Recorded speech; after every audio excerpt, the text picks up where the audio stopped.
ఆమె స్కోర్ చేసింది పెద్ద ఇష్యూ అవ్వలేదు, కానీ న్యూస్ అవ్వలేదు. కానీ తదుపరి ఆమెకు మ్యాన్ ఆఫ్ ది మ్యాచ్ ఇచ్చిన తర్వాత మైక్ ఇలాగే చేతికిస్తే ఆమె చెప్పిన మాట, Jenny, it's the stuff of dreams. I can imagine there's a lot of emotion in you right now.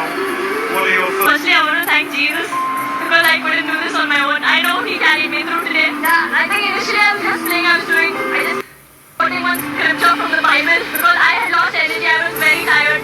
I was late, but one scripture that said, just stand still and God will fight for you. And that's what I did. I just stood there and He fought for me. Firstly I want to thank my Jesus.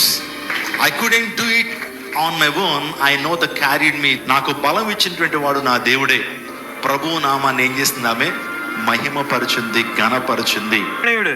ఆ తర్వాత తన తండ్రి కూడా పరిచర్లో ఉన్నారు. Pastor గారు అని చెప్పే కదా, ఈడు తక్కువడు కాదంట.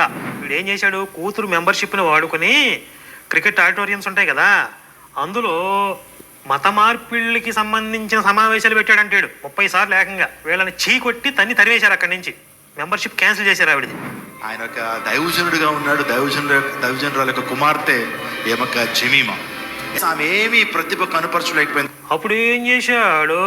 ఏసై ఏడ తొంగున్నాడు 4 మ్యాచెస్లో. మళ్ళీ తర్వాత ఫైనల్ ఉందిగా, మరి అప్పుడేమైందో చూద్దాం. ఒక మాట నేను చెప్పినామండి, we can do all things through Jesus who will strengthen us. మనం పరపరిచేటువంటి దేవుని సమస్తమని ఏం చేయగలుగుతాం. అంటే ఏసులే దేవుడు మనకు అంత శక్తిని సామర్థ్యాన్ని ఇచ్చేటువంటి వాడు మన ప్రభు. మరి ఫైనల్లో దీప్తి శర్మకి ఆ శక్తిని ఇచ్చింది ఎవరు? అద్భుతాలు చేసేటువంటి దేవుడు. అద్భుతాలు. Is the God who can make impossibilities into the possibilities. Final మ్యాచ్కి ముందు క్రికెట్ టీం అంతా కలిసి వీళ్ళు